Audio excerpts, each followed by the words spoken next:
here with Andy Richter.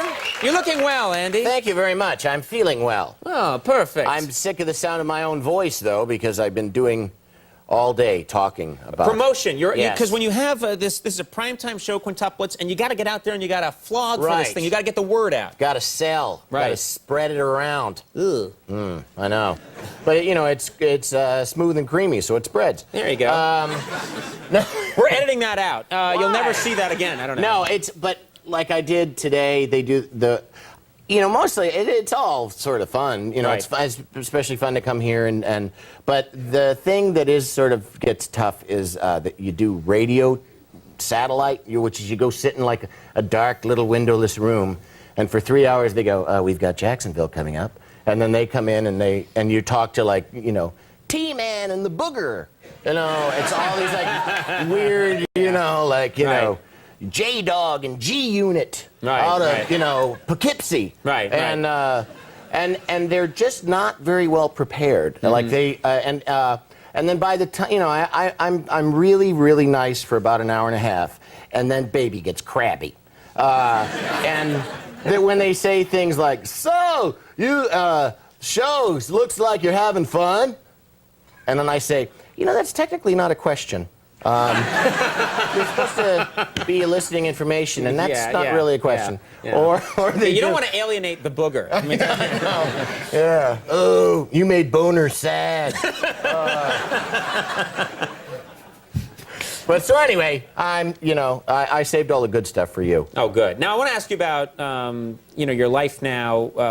I know that you enjoy these things. Have I gone Hollywood? Yeah. That's what you're getting at. Well, I know you've been showing up on some celebrity golf tournaments. Yes, well, it's such a, you're like, you know, it's charity and you're helping people, but to me it was always like, how do I get in on that racket? Right. You know, like playing at fancy golf clubs for free and, you know, getting food and drink. And other big celebrities do these things, right? Yes, they do. And then you play with one celebrity. Well, it's like, it's all sort of parsed out, like one celebrity per, it's usually 5 people. Right. And so, you know, and that's the attraction. And, well, the most, I think sometimes people are a little disappointed to get me. Like, because they you know, see, like, Sylvester Stallone. No, I can handle it. I can handle it.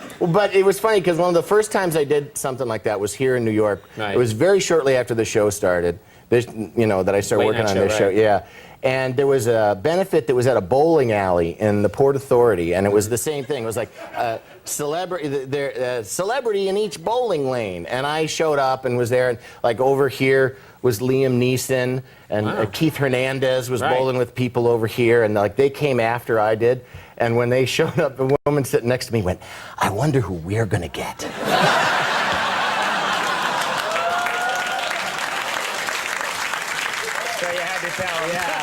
I actually didn't have the heart. You didn't have the heart. Somebody else who knew who I was, like, saw me just go, I didn't have the heart to tell her. Now, let me ask you about your son, William. Yes. Cute kid. Yes, William. he's a good-looking kid. Yeah. Adorable little boy. Right. How is he? How's he doing? He's doing very well. He's How old is he now? He's almost 4. He'll be 4 in November, and he is really has really discovered himself. Shall we say. And what do you mean, Andy? I think we all know what I mean. Can you draw it for us? I like to think he's embarked on a lifelong love affair with himself. And which he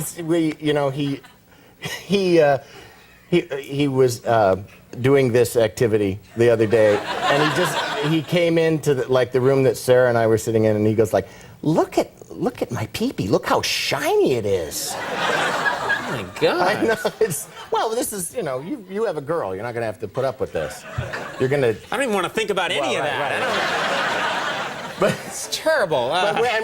We try and keep it sort of like, you know, we don't want to make him shameful, you know, feels ashamed. You don't want to say, hey, put that away. Put that horrible sin stick away.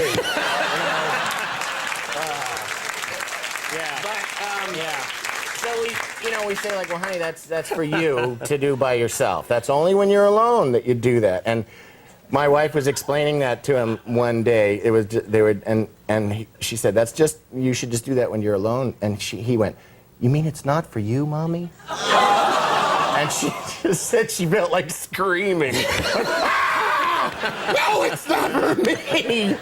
Oh, Freud was right. Although Freud didn't call it the sin stick. Well, you know, I didn't read it in the German. So. Now, you brought some of your. I'm told you brought some of William's toys. You guys got a facsimile of some of the. He just recently got this.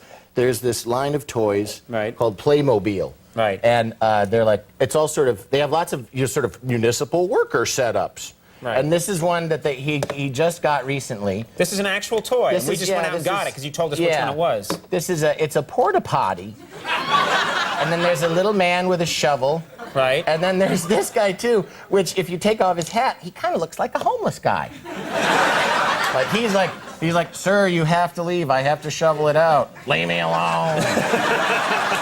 Go away. This is where I live.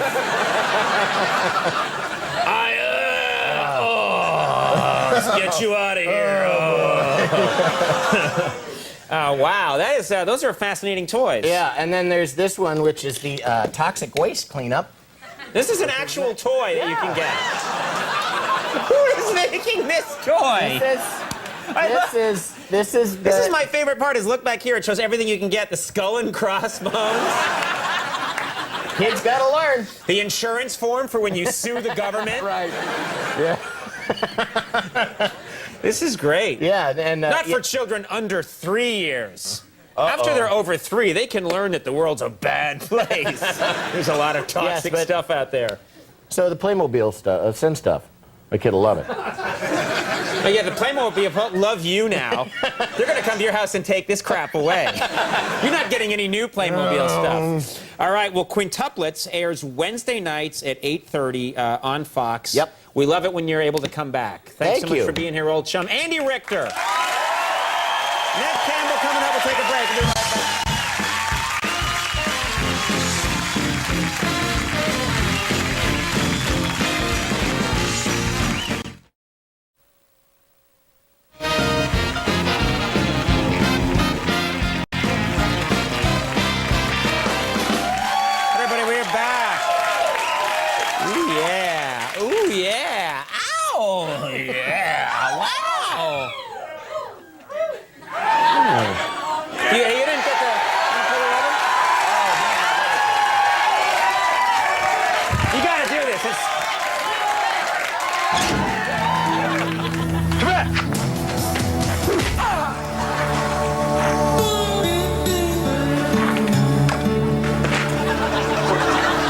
Who was that? I don't know. Run after her! Yeah. There's no way to catch her. I love how they act like, who's that? I don't know. I guess we'll never know. Yeah. She's running away from us in high heels and a miniskirt. Want a hot dog? All right, where are we? Oh, yeah. Oh, fine show tonight. But we got a fine show coming up tomorrow night from the HBO show Real Time with Bill Maher. Bill Maher will be here. He'll tell us what's going on. From the new program, Dog the Bounty Hunter, professional bounty hunter Dwayne Dog Chapman will be here. He'll tell us what's going on. You're dutifully clapping along. Yeah. That's right. All I know is Maher better not have any outstanding warrants. Dog will take him down. Musical guest Radio 4 are going to perform, so watch that. You know? You know, it is nice having you sit here, and I don't get to just chat with you that much anymore because we live on different coasts. I'm just curious, because I know you used to follow politics. Have you been following this presidential race? Yeah, and I'm getting more and more sort of alarmed at how vicious it's getting. Like, the Purple Heart Band-Aids, and then the group, the Swift Boat Veterans for Truth, those ads. Have you seen those? Those are terrible. I have seen those, yeah. Yeah, I mean, the way they distort history, it offends me, and I'm not easily offended. I gotta say, hearing you say that makes me, you hypocritical bastard. I'm sorry, I can't believe you of all people would say that. What are you talking about? Oh, come on, Andy, what are you talking about? What are you talking about? You know what I'm talking about. After what you did, Alan, can we roll that new commercial that's airing now, please?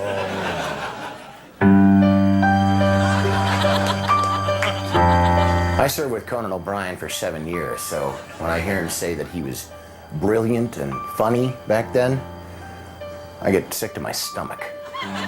Since the audience never laughed at Conan, we'd add fake laughs with the machine. But the machines kept overheating. We burned out 3 a week easy. I sure as hell didn't hire O'Brien. And when I found out who did, I beat him to death with my bare hands. I worked on Conan's show for 3 years. The only time I laughed was at the Christmas party when the folding chair he was sitting on collapsed. And he wet his pants. I would never personally call Conan unfunny. I prefer to think of him as an assassin of joy. I think the only reason Conan married me is because I look like his hilarious friend Andy Richter. So that guy is a genius.